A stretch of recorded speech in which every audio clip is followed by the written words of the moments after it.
예수님의 이 부활절과 고난주일을 앞두고 40일 전에 이 사순절을 생각하면서 십자가의 죽음을 저희가 기념하게 되어집니다. 그래서 우리가 예수님 하면은 십자가에 죽으신 예수님의 고난을 다 알고 계시지만은 그 고난 위에도 얼마나 많은 고난을 당하셨는가, 이 부분들을 살펴서 은혜를 나누고 있었습니다.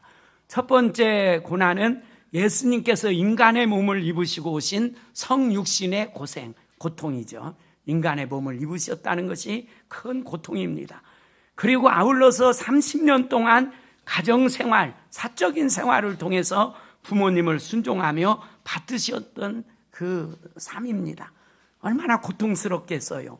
하나님으로서 육신의 부모님을 섬긴다는 것. 그 다음에 지난주 시간에는 공생애를 시작하셔서 세례를 받으시고 40일 동안 금식하신 고통, 그리고 원수마귀의 시험을 당하신 일들입니다. 그 다음에 예수님께서 사두개인들과 바리새인들, 지도자들, 제사장들, 이런 사람들에게 사사건건 비난을 당하고 결국은 그 사람들에 의해서 십자가의 고통을 당하는 그런 일을 당하게 됐죠.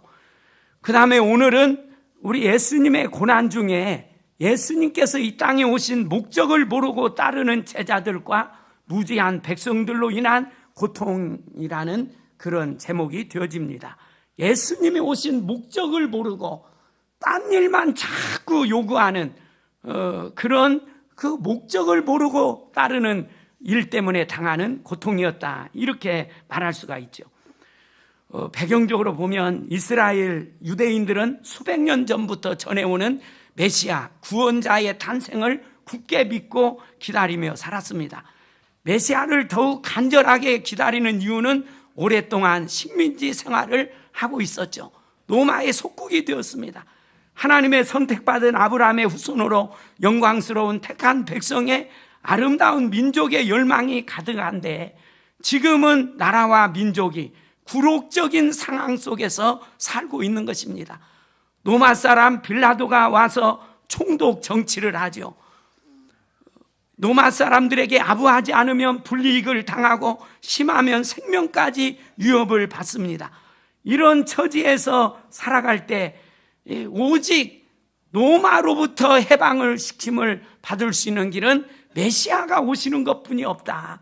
그래서 메시아를 간절히 기다리고 있었죠. 그런데 예수님의 제자들과 많은 사람들이 예수님을 3년 동안 따라다니면서 예수님이 약속하신 메시아이구나 충분히 믿었습니다. 그들이 직접 체험한 사건들이 예수님이 메시아라는 것을 굳게 믿게 하는 그런 믿음을 갖게 됐죠. 먹을 것이 없었을 때 보리떡 5덩어리, 5개와 물고기 2마리로 5,000명 이상을 먹이고도 남는 그런 기적을 베풀었습니다. 이 정도 능력이면 우리 백성들의 인생고를 해결할 수 있는 분이 되겠구나. 그리고 또 과학이나 의학의 힘으로도 불가능한 환자들을 누구든지 데려오면 다 치료해서 건강한 모습으로 돌려보냈습니다. 또 강풍이 몰아치는 바다를 말씀 한마디로 잔잔하게 하셨습니다. 사람이 죽어 무덤에서 썩어 부패한 냄새가 나는 나사로를 향해서 나사로야, 나사로야, 나사로를 불렀을 때 죽은 지 사흘이나 된 사람이 살아서 나오게 되었습니다. 아무튼 예수님을 그 3년 동안의 공생애를 볼 때 우리 민족이 그렇게 오랫동안 기다렸던 메시아이시구나 라는 것을 확신을 하게 됐죠. 또한 예수님의 설교를 들을 때마다 감동을 받고 놀라게 됩니다. 제자들은 이제 예수님의 마지막 남은 일은 한 가지밖에 없다고 생각을 했습니다. 그게 무엇입니까? 이 마귀 같은 노마를 때려 부수고 영광스러운 아브라함의 후손 이스라엘 민족의 권위를 회복시키는 이 일은 우리 예수님이 많이 하실 일이다. 그래서 잔뜩이나 부풀어 있었어요. 예수님께서 예루살렘에 올라갈 때 예루살렘 군중들이 저마다 손에 종려가지를 흔들면서 환영하는 소리입니다. 찬송하리로다 주의 이름으로 오시는 왕이여. 이제는 우리가 그렇게 오랫동안 기다렸던 메시아가 올라오신다. 우리를 이제 해병시켜 주시겠다. 그러면서 예수님을 열렬히 왕으로 환영을 하게 됐던 것입니다. 그 가운데 예수님의 제자였던 세베대의 아들 야고보와 요한, 예수님과 이종간입니다.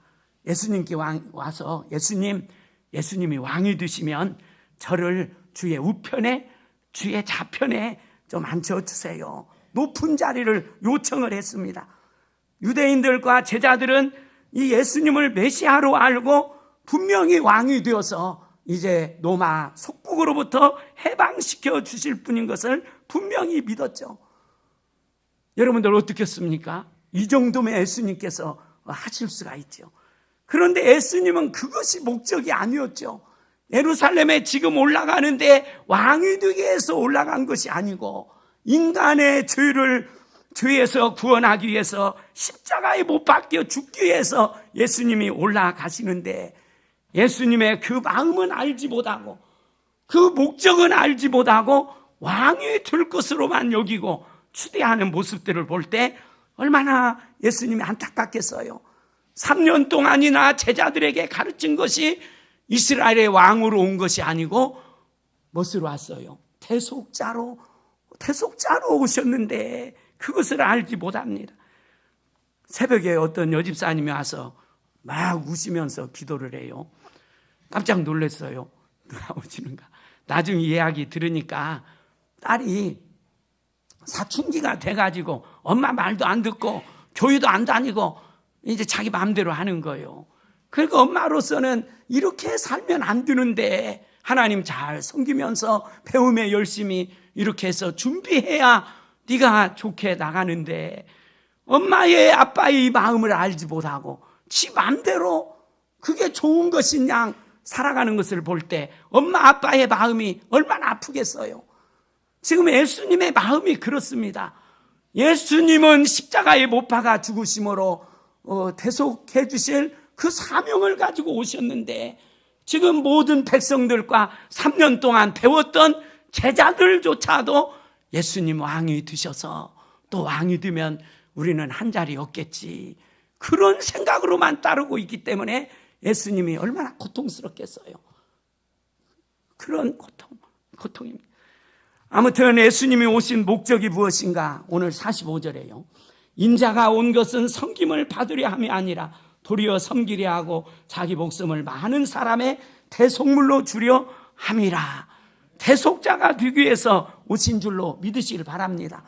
대속이라는 뜻은 빚을 갚지 못해서 동이 된 자의 그 빚을 대신 갚아주고 해방을 시켜주는 이것이 대속입니다. 인간의 가장 큰 문제는 죄 문제입니다. 죄 때문에 하나님과의 단절 죽음이 왔고, 죄 때문에 모든 고난이 찾아왔고, 죄 때문에 지옥 가고 영원히 고통을 당하는 그런 인생이 되어지죠.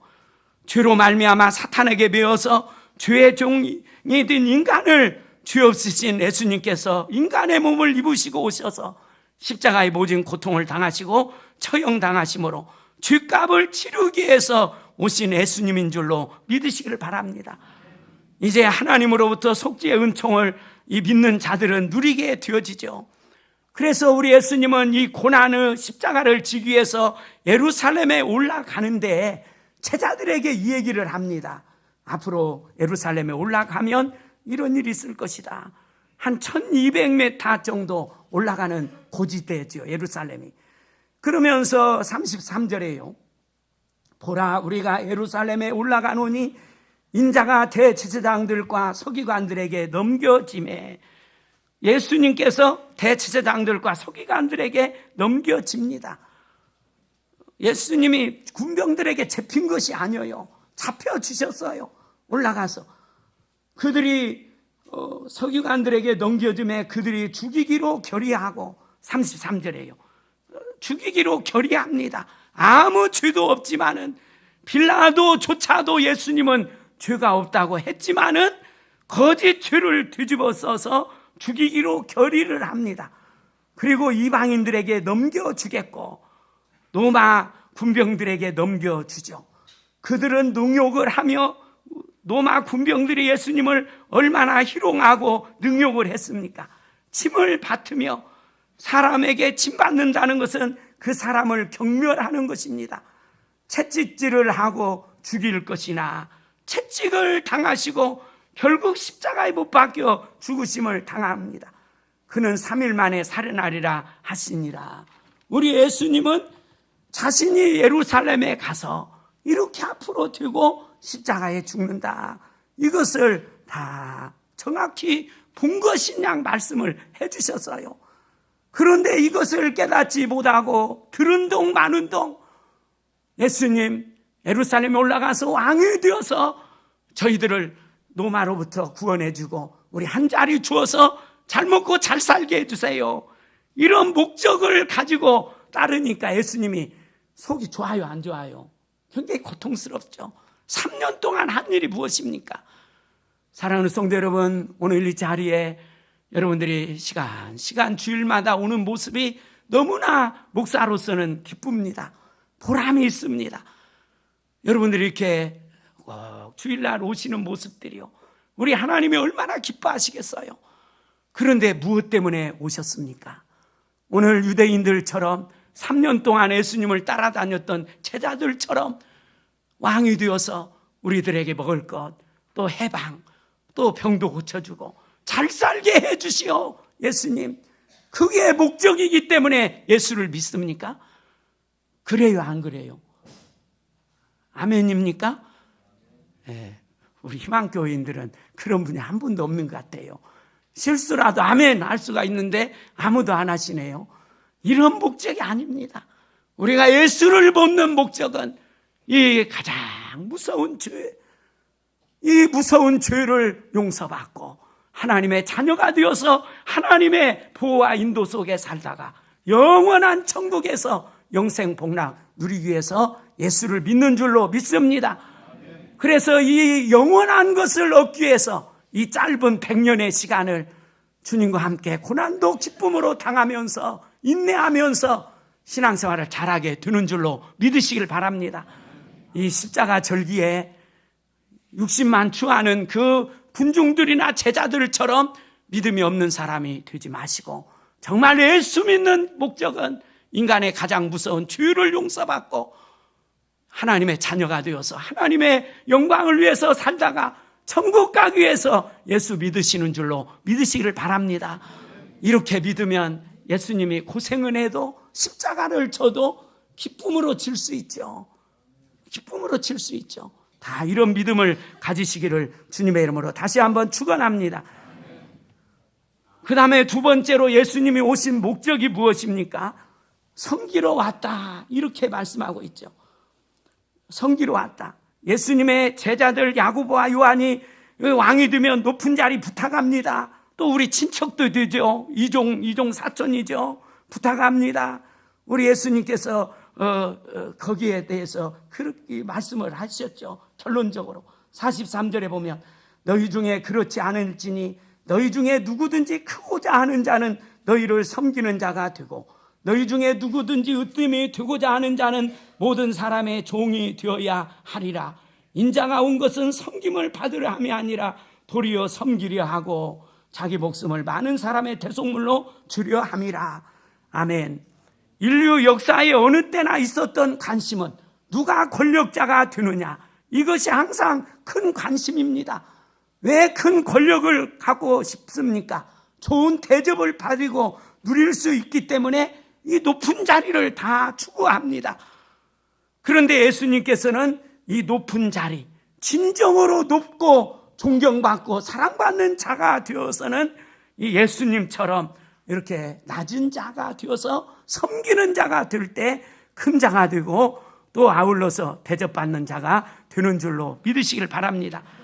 그래서 우리 예수 믿는 저희들은 이 교회에서 받은 직분들이요, 목사, 장로님, 권사님, 집사님들 이렇게 오래 다닐수록 귀한 직분을 받는데 절대 대접받는 직분이 아니에요. 어떤지 더 섬기고 섬기기 위해서 받은 직분이죠. 그리고 아울러서 교회 와서도 여러분들 내가 교회 왔으니까 대접을 받아야지 그 생각하면 안 됩니다. 대접을 어느 교회 갔든지 대접이 안 해줘. 대접도 안 해줘. 우리가 친절히 하고 사랑으로 영접해야 되지만 대접 빨려들려고 오는 것이 아니에요. 대접하기 위해서 오게 되는 줄로 믿으시길 바랍니다. 섭섭병에 걸려서는 안 돼요. 섭섭병 걸리지 말고 내가 다 섬겨야 되겠다 이런 심정으로 오시면 주님이 높여주시고 존귀하게 해주실 줄로 믿습니다. 우리 교회에서 제일 핵심적으로 노력하는 부분은 우리 어린이들과 중고등부와 청년위에 지금 비중을 두고 우리 장로님들과 고민하면서 앞으로 이 일을 우리가 잘 감당해야 합니다.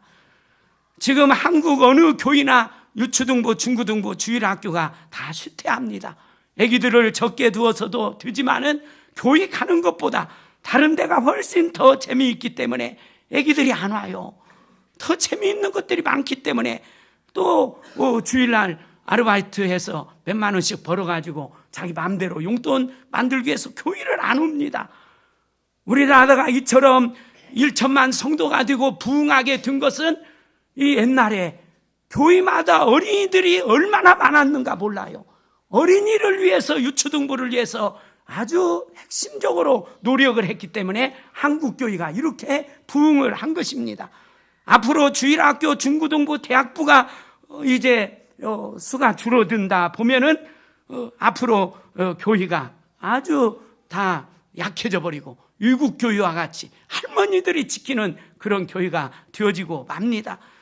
참 우리 교회에 감사한 것은 너무너무 감사한 것은 이 교육관을 위해서 우리 선생님들이 이렇게 애쓰고 수고해 주셔서 감사합니다. 지금 우리가 200명 숫자가 되어지는 이 교회예요. 작년뿐만이 아니라 아기들까지 다 합치면 200명 훨씬 넘죠. 부교육자도 있어야 되는데 우리 장로님이 중고등부 맡아서 또 잘 감당해 주시고 우리 유초등부 선생님들이 다 알아서 해 주시고 저는 유초등부 설교만 하고 다 맡아서 해주니까 너무너무 감사한 것이죠. 아무튼 섬기는 일들이 많이 있지만 우리 유초등부, 중고등부 그들을 큰 자로 여기고 잘 준비해서 섬겨주시기를 바랍니다. 그때 한국교회에 소망이 있고 우리 나라와 민족에 소망이 있는 줄로 믿습니다. 이런 이야기가 있어요. 한 가지만 말씀드리고 마치겠습니다. 로마가 이스라엘을 예수 믿는 사람들을 이렇게 핍박을 하는데요. 로마 그 나라에 예수 믿는 사람들이 많습니다. 예수 믿는 사람. 그런데 이제 권력 가진 사람들이 이 기독교인들을 굉장히 핍박을 하면서 재산을 다 빼앗아 갑니다. 그런데 군인들이 기독교인 집에 가서 보니까 장애인이 있든지 고아가 있든지 그런 아기들을 돌보는 가정들이 참 많아요. 그래서 이유를 물어봤더니 이렇게 주님의 마음으로 장애인과 아기들을 무료로 그렇게 기른다는 거예요. 그러니까 로마 군인들이 기독교인들을 박해하고 잡아들이기 위해서 갔는데 집집마다 이런 시키지도 않은 섬김의 일을 하는 것을 보고 국가에 건의를 했습니다. 시키지도 않았는데 기독교인들 가정에 가서 보니까 우리 나라가 감당해야 될 이 어렵게 사는 고아들과 또 장애인들을 다 돌보고 있습니다. 이런데 우리가 기독교인들을 힘들게 해서 되겠습니까? 군인들이 반대를 일으켰어요. 기독교인들을 핍박하는 일을. 그래서 여러 가지 이유가 있지만은 로마가 기독교 국교화가 된 것은 군인들이 은혜를 받고 군인들이 예수를 믿고 그들이 영향력을 미침으로 기독교 핍박을 했던 로마가 기독교 국가가 되어지는 그런 열매를 맺게 됐다라는 이야기가 전해지고 있습니다. 섬김을 받으려 하는 공동체는 망하지만 섬기는 공동체는 행복합니다. 섬기는 사람은 영원히 높임을 받게 되는 줄로 믿으시길 바랍니다. 결론을 맺겠습니다. 오늘 우리 예수님이 마음이 아프신 것, 십자가 진 것만이 아니라 예수님이 오셔서 해야 될 대속의 일을 깨닫지 못하고 육신의 문제만 자꾸 대두하는 것을 보고 마음 아프게 생각했는데 나중에서 깨닫고 헌신했죠. 우리 희망교회 성도님들도 우리 주님을 섭섭하게 하시지 마시고 우리 주님 죄에서 구원해 주신 것들 감사하면서 영광 돌리며 사시기를 주님의 이름으로 축원합니다. 그리고 중요한 것은 섬김 받으려고 하는 것이 아니라 우리가 섬기는 자로서 살아드릴 때 주님을 닮는 삶이 되고 주님 기뻐하시게 할 뿐만이 아니라 천국에서 큰 자가 되고 이 땅에서도 승리자가 될 줄로 믿습니다. 우리 주님의 삶을 본받아 살 수 있기를 주님의 이름으로 축원합니다. 아멘. 기도하겠습니다. 하나님 아버지, 사순절을 맞이해서 예수님이 당하신 십자가의 고난 위에도 당했던 성육신의 고생, 사생아의 30년의 고생, 40일 금식 기도와 또 대제사장과 서기관과 바리새인들과 사두개인들에게 당했던 비난과 여러 고난들을 생각해 봤습니다. 특별히 오늘 이 아침에 우리 예수님의 목적을 알지 못하고 3년 동안 육신의 것만 추구했던 무리들과 제자들 때문에 당하는 고통을 생각해 봤습니다. 주님, 우리 희망교회 성도님들 예수를 믿는데 육신의 안위를 위해서 예수 믿는 것이 아니고 지옥 형벌에서 구원받기 위해서 우리 예수님이 십자가에 구원해 주심을 굳게 믿고 다 예수를 믿어 구원받게 하시고 천국을 유업으로 받게 하시고 하나님의 자녀 되어서 하나님께 영광 돌리며 살 수 있도록 은혜 주시옵소서. 섬기고 대접받는 것보다 섬기는 자로서 아버지 미랄과 같이 썩어 봉사하는 자로서 살아감으로 우리 주님이 높여주시고 나중에 높게 되어지는 그런 열매를 맺는 삶이 되도록 인도하여 주시옵소서. 감사드리오며 예수님의 이름으로 기도하옵나이다. 아멘. 예수님의 고난을 이 산순절 기간에 생각하고 있습니다. 자꾸 그냥 잊어버리기를 잘하는데요. 다시 한번 생각해 봅시다. 성육신 하신 고난이었습니다. 두 번째는 사적 생활 30년 동안이었죠.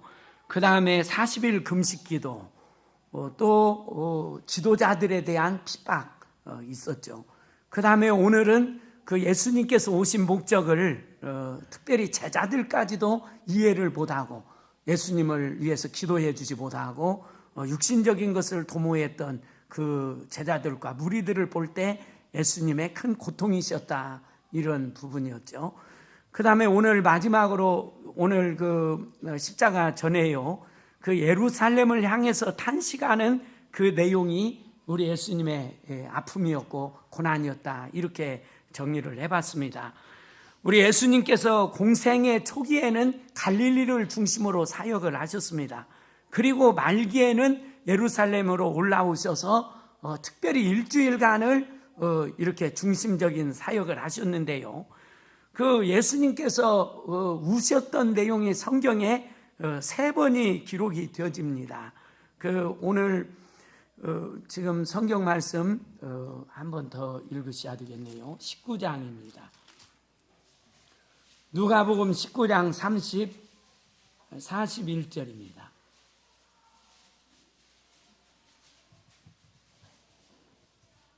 네, 41절부터 44절까지 한번 더 보십시다요. 가까이 오사 성을 보시고 우시며 이르시되 너희도 오늘 평화에 관한 일을 알았더라면 좋을 뻔하였거니와 지금 내 눈에 숨겨졌도다. 날이 이를지라 내 원수들이 투톤을 쌓고 너를 둘러 사면으로 가두고 또 너와 및 그 가운데 있는 내 자식들을 땅에 메어치며 돌 하나도 돌 위에 남기지 아니하리니 이는 데서 보살핌 받는 날을 알지 못함을 인함이니라 하시니라. 아멘. 예수님께서 예루살렘 성에 가까이 오실 때 성을 보시고 우시며 이렇게 말씀합니다. 그러니까 예수님이 3번 우셨는데 나사로가 죽었다는 얘기를 듣고 우셨죠. 예수님께서 눈물을 흘리시며 오늘 두 번째는 예루살렘 성에 가까이 오셔서 성을 보시고 우셨다. 그 눈물을 흘린 것보다도 더 격한 감정으로 우셨다. 크게 우셨다. 이렇게 얘기할 수 있죠. 그 다음에 십자가의 고난을 앞두고 기도하시면서 우셨음을 말씀하고 있죠. 히브리서 5장 7절에 그가 육체에 계실 때 자기를 죽음에서 능히 구원하실 이에게 심한 통곡과 눈물로 간구와 소원을 울렸고 그의 경건하심으로 말미암아 들으심을 얻었느니라. 십자가를 알패 놓고 통곡과 눈물과 간구로 소원을 올리셨는데 응답이 되었습니다. 아무튼 예수님은 사역 가운데 3번 울었는데 특별히 예루살렘 성을 쳐다보시면서 격한 감정으로 우셨다. 이렇게 말씀합니다. 왜 우셨습니까? 예수님은 예루살렘을 사랑했기 때문에 우셨습니다. 예수님께서 13장 34절 말씀에 보면 예루살렘아 예루살렘아 선지자들을 죽이고 내게 파송된 자들을 돌로 치는 자요 암탉이 제 새끼를 날개 아래 모음같이 내가 너희의 자녀를 모으려 한 일이 몇 번이냐 그러나 너희가 원하지 아니하였도다.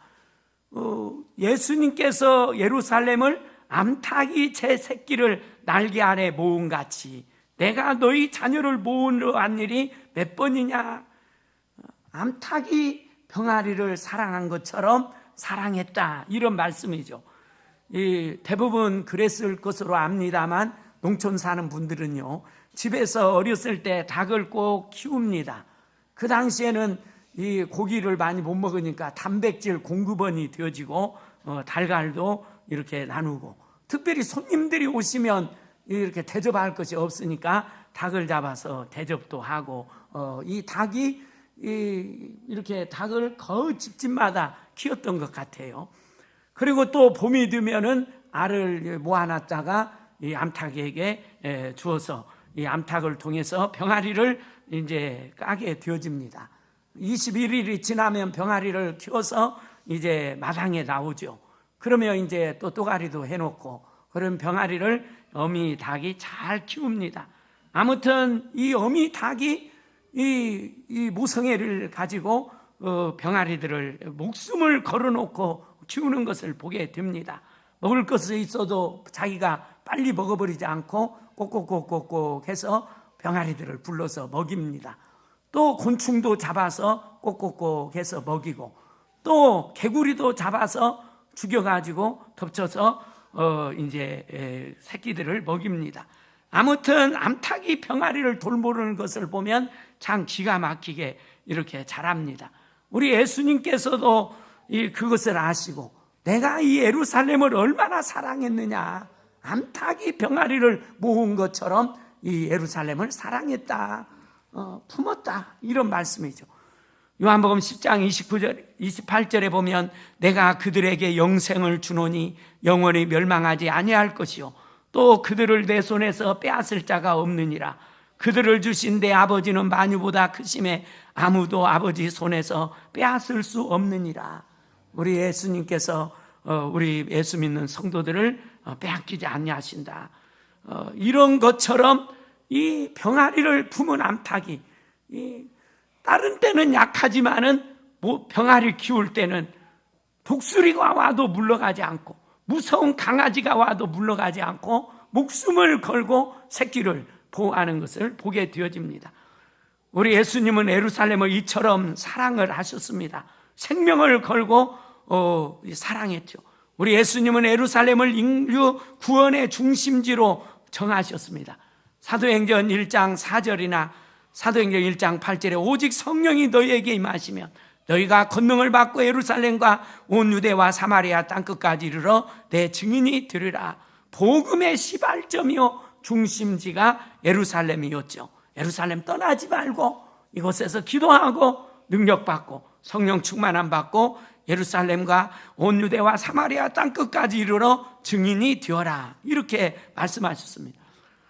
예수님께서 예루살렘을 이렇게 세계 복음 센터로 삼으신 것은 그 이유가 있죠. 예루살렘은 구약 시대부터 큰 의미를 지니고 내려온 장소임을 우리가 압니다. 왕적인 개념을 가졌죠. 예루살렘은 온 세상을 통치하는 영적 의미 있는 도시입니다. 다윗 왕이, 솔로몬 왕이 모두 예루살렘을 통해서 하나님의 뜻을 이루었습니다. 이스라엘의 하나님 여호와께서도 예루살렘을 영원히 이렇게 사랑하겠다, 이런 표현들을 하셨습니다. 역대하 6장 6절에 예루살렘을 택하여 내 이름을 거기 위에 두고 또 다윗을 택하여 내 백성 이스라엘을 다스리게 하였노라. 솔로몬 왕에게 성전 건축 때문에 말씀하실 때 예루살렘을 택하여 내 이름을 두고 다윗을 택하겠다.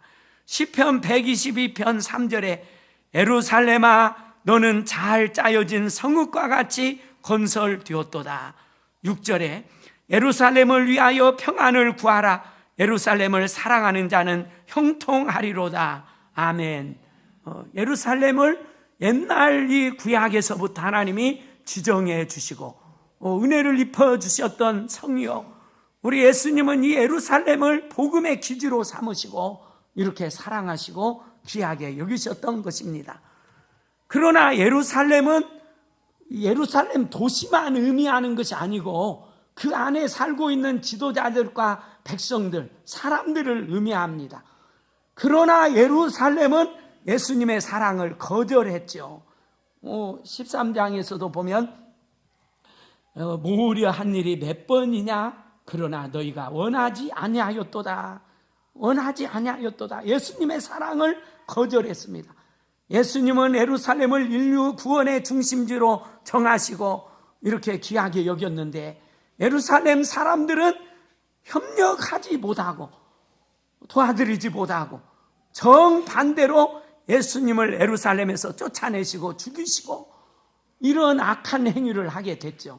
그래서 예수님께서는 예루살렘에 있는 지도자들을 향해서 뱀들아, 독사의 자식들아, 예수님께서 이렇게 귀한 일을 하려고 했지만은 받아들이지 않고 이런 대적하고 반역하는 일을 할 때 참으로 마음이 아팠던 것을 볼 수가 있죠.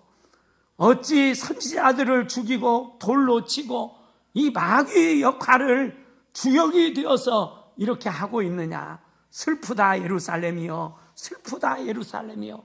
하나님의 택한 이 예루살렘이 어찌 하나님을 거역하고 선지자를 죽이고 이런 배역한 일을 하고 있느냐.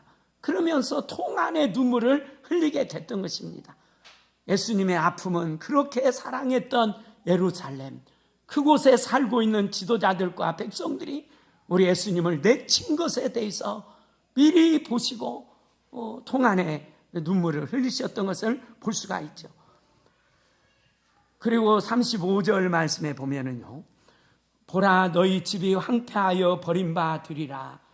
황폐하여 버림받으리라. 한 번만 더 보겠습니다. 19장요. 누가복음 19장입니다.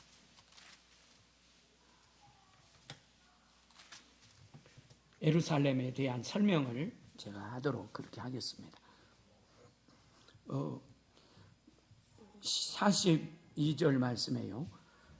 이르시되 예루살렘, 누가복음 19장 41절부터 보겠습니다. 다시 한번요. 가까이 오사 성을 보시고 우시며 이르시되 너도 오늘 평화에 관한 일을 알았더라면 좋을 뻔하였거니와 지금 내 눈에 숨겨졌도다.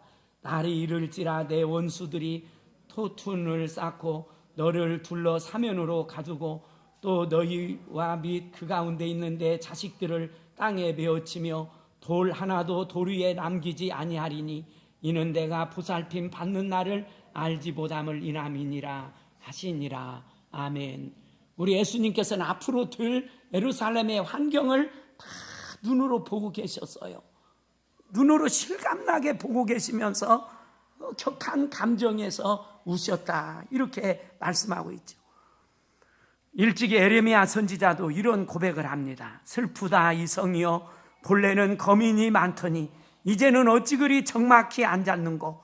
본래는 영광 중에 그런 자가 이제는 과부 같고, 본래는 열방 중에 공주가 되었던 자가 이제는 조공 들인 자가 되었도다. 밤새도록 애고가니 눈물이 땀을 흐르며 사랑하는 자 중에 위로할 자가 없고 친구도 다 배반하여 원수가 되었도다. 예레미야 선지자 역시도 예루살렘의 그 폐허를 놓고 눈물로 탄식했던 것을 볼 수가 있죠. 제가 자료집에 보니까요, 누가복음 19장 41절부터 이렇게 되어진 일입니다. 제가 좀 읽어드리면서 설명을 하겠습니다. 로마 점령군이 강압적으로 행동을 해서 유대인들의 증오를 사게 됐다고 그래요. AD 66년경에 그 당시 총독으로 온 사람이 플로루스인데요, 성전 금고에서 17만 달란트를 강탈한 사건이 벌어졌습니다. 그 1달란트는 600데나리온이기 때문에 6,000일 일해야 얻을 수 있는 돈이기 때문에 17달란트는 큰 돈입니다. 큰 돈이 이 성전 금고에서 없어졌어요. 이로 인해서 유대 백성들과 로마군 사이에 긴장이 고조가 되었습니다. 그런데 총독 플리노스는 유대인들에게 예루살렘을 향해서 입성하는 로마 군인들을 환영할 것을 요구를 했습니다. 지금 금고에 돈이 없어져서 감정을 가지고 있는데 또 거기에 이 로마군들이 예루살렘 성에 입성하니까 환영을 하라, 그렇게 합니다. 그러니까 이 환영 행렬 도중에 유대인들이 항거를 해서 총독을 가이사라로 후퇴하게 만들고 성전과 로마 군의 요새인 안토니오 성이 유대인들에게 점령을 당합니다. 이에 로마의 네로 황제는 로마의 가장 뛰어난 명장인 베스파시안을 파견해서 그의 아들 티투스와 함께 67년경에 모든 갈릴리 지방을 점령을 합니다. 그리고 포위망을 치고 예루살렘으로 와서 이렇게 오고 있는데, 베스파시안이 네로 황제의 갑작스러운 죽음으로 황제로 추대되기 때문에 로마로 돌아갔어요. 로마의 명장 베스파시안이 황제가 되기 위해서 로마로 갔습니다. 그 아들 티수토가 이제 지휘관의 유임을 받고 주 70년에 유월절 기간에 수많은 순례자들이 모여서 예루살렘 성을 모여든 그 시간에 예루살렘을 성을 완전히 포위해서 5개월 동안 무차별하게 살육을 했답니다. 그래서 이 5개월은 징벌의 날이라, 임산부나 젖먹이들을 또 환난을 피하지 못하고 다 죽게 되는 결과가 되어서 약 110만 명, 그리고 학살된 사람들이 97%가 된 사람들이 9만 7천 명이 포로가 되고, 어떤 책에는 150만 명이 이렇게 죽고 포로가 됐다, 이렇게 전해지고 있습니다. 아무튼 우리 예수님께서 미리 보시고 말씀하신 대로 예루살렘의 수많은 사람들이 죽음을 당하셨죠. 44절에 보면 또 너희와 그 가운데 있는데 자식들을 땅에 맺히며 돌 하나도 돌 위에 남지 아니하리니. 사람들이 엄청 많이 죽습니다. 다 죽습니다. 그리고 여기서 돌 하나도 돌 위에 남지 않는다는 말씀은 어떻게 이루어졌는가 하면은요, 티투스 장군이 로마 병정들에게 명령을 내렸어요. 여러분들 지금까지 전쟁을 할 때는 다 전리품이 국가에 귀속되었습니다. 지금까지 그렇게 했지만은 앞으로는 예루살렘을 점령해서는 전리품을 여러분들이 가지십시오. 그러니까 군인들이 어떻게 하겠어요? 열심히 죽이겠어요? 뒤지겠어요? 열심히. 전리품을 국가가 내놓지 않고 자기가 갖는다고 하니까 더 악한 일을 해서 이렇게 예루살렘 사람을 탈취하고 죽이고 이런 일을 합니다. 그러니까 책에 보니까 이렇게 돈을 금화를 먹었어요. 먹어서 막 뱃속에다 숨겨가지고 오니까 무조건 사람 배도 수없이 갈라서, 그렇게 많은 사람들이 금화를 가지지 않았는데, 금화 가진 사람은 몇 명 되지 않았는데 그런 악한 일을 당하게 됐다, 이런 내용들이 되고 있습니다. 그리고 돌 위에 돌이 하나도 남지 않았다고 하는 것은 성전이 전부 다 분쇄가 됐다는 거예요. 돌 하나도 돌 하나. 그런데 왜 그렇게 됐는가 하면은 폭탄 맞아서가 아니라 성전을 건축할 때 하나님 앞에 정성을 드리기 위해서 금을 거기다 이렇게 다 포함을 시킨답니다. 그런 그 정성을 하나님 받으시고서도 성전을 드릴 때, 그러니까 금덩어리가 발견이 되어지니까 군인들이 돌을 다 짜게는 거예요. 거기에 혹시 금이 들어있지 않을까 해서 금을 빼기 위해서 돌 하나도 돌 위에 남지 않았다. 이 말씀이 이루어지게 됐다고 하는 그런 말씀이죠. 아무튼 역사적으로도 우리 예수님의 말씀이 다 이루어지게 됐던 것입니다. 그리고 이제는 통곡의 벽밖에 남지 않은 그런 결과가 주어졌죠. 사랑하는 성도 여러분, 예수님의 고난을 생각해 보면서 이 십자가를 앞에 두고 마지막으로 오늘 이 말씀, 예루살렘 성을 보고 앞으로 들 일을 보고 격하여서 우셨던 우리 예수님, 얼마나 마음 아프겠어요. 왜냐하면 이대로 다 70년도, AD 70년도에 이루어졌기 때문입니다. 제가 오늘 같이 생각해 볼 수 있는 말씀은 이렇게 보시고 우셨던 주님을 생각해 보면서요, 지금 주님께서 우리를 볼 때, 나를 보실 때 울고 계실까, 웃고 계실까? 우리의 장래를 보고 계시는 주님이 웃으실까, 웃으실까, 울까? 어떻게 알겠어요? 그러나 장래는 지금 이 시간에 결정이 되어집니다. 장래는 장래에 따로 결정되는 것이 아니에요. 지금 이 시간에 내가 하나님 앞에서 똑바로 살면 장래도 좋고, 지금 이 시간에 바르지 못하면 장래가 좋지 않는 그런 결과가 주어지죠. 우리 교회도 마찬가지입니다. 7교회를 평가하실 때 서문학교회와 빌라델비아 교회는 칭찬만 들었죠. 그러나 다 책망도 받고 칭찬도 듣고 우리 예수님이 보시면서 평가하셨죠. 또 우리 나라도 마찬가지입니다. 사랑하는 성도 여러분, 이 고난주간 우리 사순절 기간에 우리 예수님이 우리 자신을 보고 우리 가정을 보고 우리 교회를 보시고 앞으로 장래가 좋을 것을 보시면서 웃으실까? 그렇지 않으면 우시면서 안타깝게 여기면서 이러면 안 되는데 그런 말씀을 하시지 않을까? 이 말씀의 중심이 되어지는 그런 내용입니다.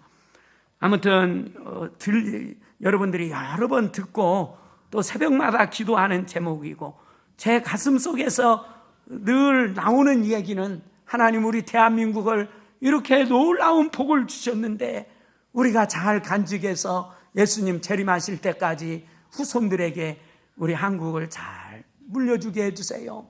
우리 주님이 끝까지 써주시는 나라와 민족이 되게 해주세요. 그렇게 기도를 하고 우리가 노력을 합니다. 그런데 교회가 부패하는 때는 환난과 핍박이 있는 때 부패하는 것이 아니에요. 교회가 형편이 좋아지고 부해지고 살기가 좋고 핍박이 없을 때 교회가 부패해서 이제 추락하고 마는 그런 결과가 주어집니다. 유럽 교회들이 그렇고요. 특별히 독일 교회 같은 데는 국가에서 다 월급을 주어요. 주의 종들도 공무원들입니다. 교회 고치려고 하면 고치고 나서 세금 계산서 국가다 되면 국가에서 다 책임져 줘요. 그러니까 교회가 얼마나 좋겠어요? 교회가 좋겠어요?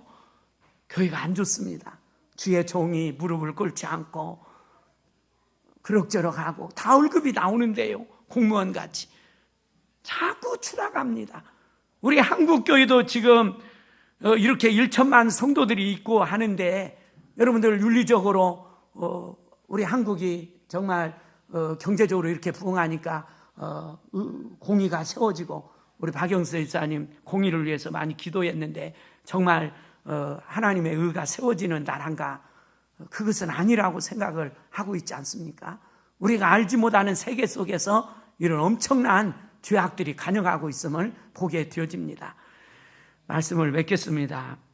우리 예수님께서 예루살렘을 보시면서 우셨습니다. 하나님, 저희들이 이 사순절 기간에 더 정신 차리고 바르게 세워져서 우리 희망교회를 보시고 또 우리 가정과 우리 자신들을 보시고 하나님 웃게 해주세요. 웃으실 수 있는 은혜를 주세요. 또 우리 나라와 민족을 보시고 우리 부안 땅을 보실 때 참 믿는 성도들이 이렇게 잘 감당해서 참 좋다 그러면서 웃으실 수 있도록 이런 심정으로 기도해 주시고 은혜를 구했으면 하겠습니다. 아멘. 기도하겠습니다. 하나님 아버지 감사합니다. 오후 시간에도 열심을 다해서 아버지 앞에 영광을 돌리도록 불러 세워주신 것을 감사합니다. 예수님께서 사순절 기간에 예루살렘 성을 보시고 우셨던 내용을 생각해 보았습니다. 앞으로 되어질 일을 말씀하시면서 정말로 애끓는 그런 심정으로 안타깝게 여기셨던 것을 보게 됩니다. 하나님, 오늘 이 말씀을 의지해서 우리 자신들을 돌아볼 때, 우리 교회를 돌아볼 때, 우리가 살고 있는 이 나라 이 민족을 돌아볼 때 하나님이 기뻐하시면서 웃으실 것인가? 그렇지 않으면 장래에 당할 심판을 보시고 우실 것인가를 생각해 보게 되어집니다. 저와 우리 모든 권속들, 하나님 오늘 우리 예수님을 이 말씀을 생각해 보면서 정신을 차려서 주님의 웃음이 되게 하시고 주님을 기쁘시게 하기 위해서 몸부림치며 진려갈 수 있는 신앙생활이 되게 해 주시옵소서. 저희 희망교회가 주님 칭찬만 듣을 수 있는 필라델피아 교회 같이 서문화 교회 같이 세워지게 하여 주시옵소서. 우리 나라의 죄악과 아버지 부정과 부패는 다 물리쳐 주시고 하나님의 말씀으로 공의롭게 세워짐으로 이 나라 이 백성을 하나님이 기뻐 받으시는 나라와 민족이 되게 하여 주시옵소서. 처음도 좋았거니와 나중이 더 좋은 하나님의 사랑받는 저희들이 되게 하여 주시옵소서. 모든 말씀을 예수님의 이름으로 기도하옵나이다. 아멘.